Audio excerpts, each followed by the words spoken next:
ஒரு வயதான முதியவர் தினந்தோறும் யாசகம் வாங்கி பழச்சிக்கிட்டு இருக்காரு. யாசகம் அப்படிங்கிறது எல்லாத்துக்கும் தெரிஞ்சதுதான். பிச்சை எடுத்து பழச்சிக்கிட்டு இருக்காரு. அப்படி அந்த பிச்சை எடுத்து பழச்சிக்கிட்டு இருக்கிற அந்த பிச்சைக்காரருக்கு ஒரே ஒரு தட்டு மட்டும்தான் சொந்தம். மற்றபடி எல்லாத்துக்கிட்டையும் கையேந்துறது தான், ஒருவேளை சாப்பாட்டுக்கு. இப்படியே இவருடைய வாழ்க்கை போய்கிட்டே இருக்குது. அப்படியே ஆப்போசிட்ல பாத்தீங்கன்னா ஒரு 30 வயது கடந்த ஒரு பெண்மணிக்கு 2 குழந்தைங்க இருக்காங்க. அவருடைய கணவர் ஒரு ஆபீஸ்ல வேலை செய்யறாங்க. இவங்க ஒரு தொல்லியல் நிபுணர். இவங்களும் பாத்தீங்கன்னா நார்மலா எங்க போனாலும் ஏதாவது ஒரு பொருளை, பழமையான பொருட்களை கண்டுபிடிக்கிறதே வேலையா இருக்குது. இந்த மாதிரியான இவங்களோட 2 பேரோட லைஃப்ல ஒரு சம்பவம் நடக்குது. இந்த முதியவர் இருக்கார் இல்லையா, வயசான முதியவர், இவருக்கு எங்க போனாலும் போய் யாருக்கிட்டையாவது யாசகம் வாங்கணும் அப்படின்றதுதான் பொழப்பே. திடுதிப்புன்னு கோயிலுக்கு போவார், திடுதிப்புன்னு கடைக்காட்டுக்கிட்ட போவார், தெருவில் உட்காருவார். ஆக மொத்தம் யாராவது ஒருத்தவங்க சாப்பாடு கொடுத்தா கூட அதை வாங்கி சாப்பிட்டுக்கிட்டே இருப்பார். சரி, இவரோட வாழ்க்கையில அது என்னதான் நடந்துச்சு அப்படின்னு சொல்லிட்டு பார்க்கலாம். அந்த முதியவர் இருக்கார் இல்லையா, அவர் ஒரு நாள் பிச்சை எடுத்துக்கிட்டு இருக்கும்போது பார்த்தீங்கன்னா கோயிலில் பிச்சை எடுத்துக்கிட்டு இருக்காரு. அவருக்கு திடீர்னு பசி எடுத்துக்குது. சரி, சாப்பிட போகலாம் அப்படின்னு சொல்லிட்டு ஒரு ஹோட்டல் பக்கம் போயிட்டு ஹோட்டலில் சாப்பாடு கேட்குறாரு. அந்த ஹோட்டல் முதலாளியும் சரி ஏதோ கொடுத்தமுச்சு விடுங்க அப்படின்னு சொல்ல உடனே அந்த சர்வர் பையன் என்ன பண்றாருன்னா அந்த முதியவருக்கு சாப்பாடு கொடுக்க அதை ஒரு மரத்தடியோட நிழல்ல போயிட்டு உட்காந்து சாப்பிட்டுக்கிட்டு இருக்காரு. அந்த பக்கம் நம்ம கதையோட இன்னொருத்தங்க இருக்காங்க இல்லையா, நம்ம அந்த பெண்மணி, 30 வயது மதிக்கத்தக்க பெண்மணி, அவங்களுடைய பெயர் பாத்தீங்கன்னா மல்லிகா. அவங்க பாத்தீங்கன்னா அந்த பக்கமா நடந்து போயிட்டு இருக்காங்க. இப்போ அந்த முதியவர் பார்த்துட்டு சரி சாப்பிட்டு முடிச்சாச்சு, கொஞ்ச நேரம் அப்படியே இங்கேயே உட்காந்துருக்கலாம் அப்படின்னு சொல்லிட்டு உட்காந்துருக்கும் போது இந்த பொண்ணு கிராஸ் பண்ணி போறாங்க. அப்போ அந்த முதியவர் என்ன பண்றாருன்னா அம்மா தாயே, அம்மா தாயே அப்படின்னு சொல்லிட்டு கூப்பிடுறாங்க.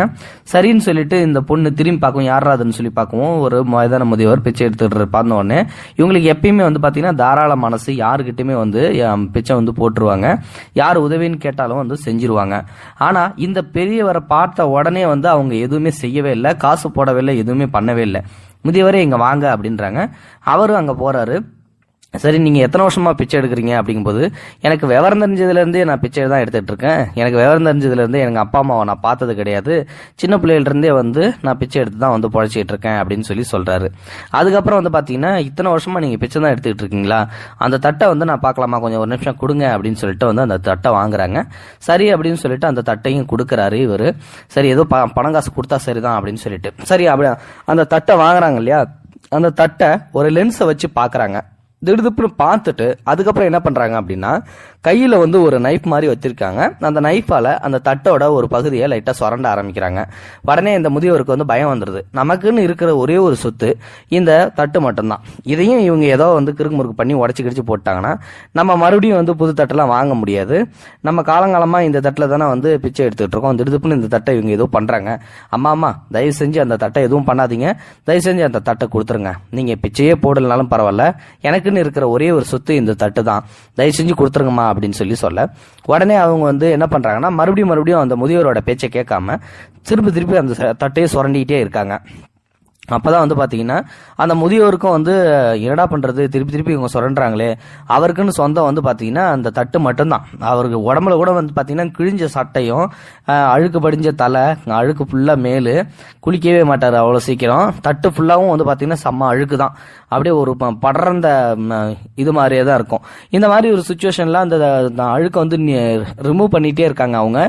இவரும் அம்மா தாயே செய்து தயவு செஞ்சு கொடுத்துருமா, ஒன்னும் பண்ணாதம்மா, தட்டை உடைக்காதமா அப்படி இப்படின்னு சொல்லிட்டு கெஞ்சி பாக்குறாரு. ஆனா அந்த அம்மா எதுவுமே செய்யவே இல்லை.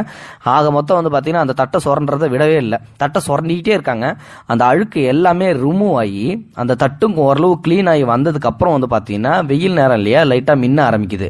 உடனே அந்த முதியவர்கிட்ட கேக்குறாங்க, ஏன்பா அந்த முதியவரை இது என்ன தெரியுதா உங்களுக்கு அப்படின்னு கேட்கும்போது, ஒன்றும் தெரியாதுங்க, எங்க தாத்தா பாட்டங்காலத்துல இருந்து எனக்கு இந்த தட்டை தான் கொடுத்தாங்க.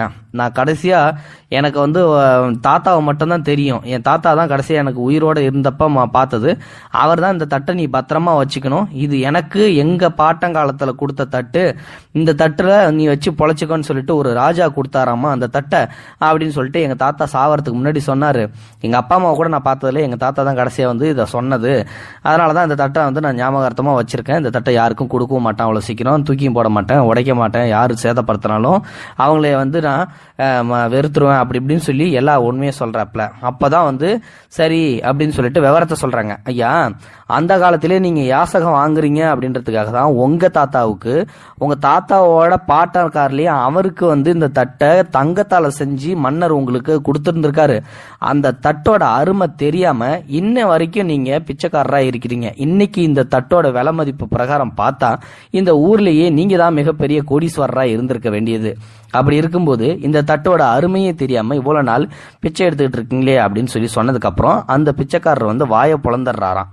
இப்படிதான் இந்த கதையை எதுக்காக சொன்னேன் அப்படின்னு சொல்லிட்டு நிறைய பேர் கேள்வி கேட்பீங்க. அந்த கதை எதுக்காக சொன்னது அப்படின்னா, வாழ்க்கையில மனிதனாக பிறந்த ஒவ்வொரு மனிதனுக்கும் அவனுக்குள்ள ஒரு ஒரு திறமைகள் உள்ளுக்குள்ளே இருக்கும். அந்த திறமைகள் வந்து ஒரு சில பேர் மட்டுமே வெளிக்கொணர்ந்து அதோடைய பலனை வந்து அனுபவிச்சுக்கிறாங்க. ஒரு சில பேர் வந்து அதை அனுபவிக்க தெரியாம அவங்களுடைய திறமைய அவங்க மனசுக்குள்ளேயே போட்டுக்கிட்டு என்னடா நமக்கு எதுவும் தெரியலையே அப்படின்னு சொல்லிட்டு மறுபடியும் வருத்தப்படுறாங்க, வாழ்க்கையில முன்னேற மாட்டேன்றாங்க. ஆனா இந்த ஒரு பிச்சைக்காரன் கதையை கேட்டதுக்கு அப்புறமாவது வந்து பாத்தீங்கன்னா தனக்குன்னு என்ன திறமை இருக்குதோ அந்த திறமையை வளர்த்துக்கிறதுக்கு நீங்க முயற்சி பண்ணுவீங்க அப்படின்றதுக்காக தான் இந்த மாதிரியான ஒரு ஸ்டோரியை நான் உங்களுக்கு தேடி கண்டுபிடிச்சு சொல்லியிருக்கேன்.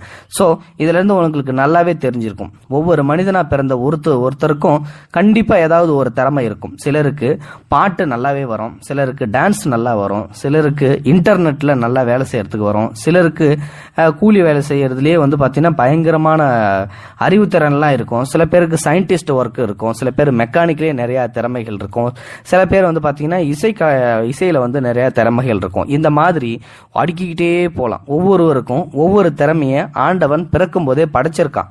அந்த மாதிரி படைக்கிற அந்த திறமைய இந்த முதியவர் வந்து பாத்தீங்கன்னா அவரோட வயசு சின்ன வயசுல இருந்தே நான் இதை பிச்சை தான் எடுத்துக்கிட்டு இருக்கேன் அப்படின்னு சொல்லி சொல்றாரு. அந்த தட்டை ஒரு நாளாவது இந்த தட்டை வந்து நம்ம தாத்தா கொடுத்துட்டு போனாரு, சாகும்போது முக்கியமான தட்டுன்னு சொன்னாரு. இதை பத்தி நம்ம ஏதாவது செய்வோம்னு சொல்லிட்டு ஒரு நாள் கூட யோசிக்கவே இல்லை. அப்படி ஒருவேளை அவர் யோசிச்சாருன்னா கண்டிப்பா அன்னைக்கு பணக்காரனா இருந்திருக்க வேண்டிய சுச்சுவேஷன். ஆனா அவர் என்ன பண்ணாரு, கடைசி வரைக்குமே வந்து பிச்சை தான் எடுத்துக்கிட்டு இருந்திருக்காரு. அப்படின்னா அவருடைய திறமையை வெளிக்கொணரவே இல்லை அப்படின்றது தானே அர்த்தம். அப்படின்றது தான், அதுக்காக தான் இந்த வீடியோ.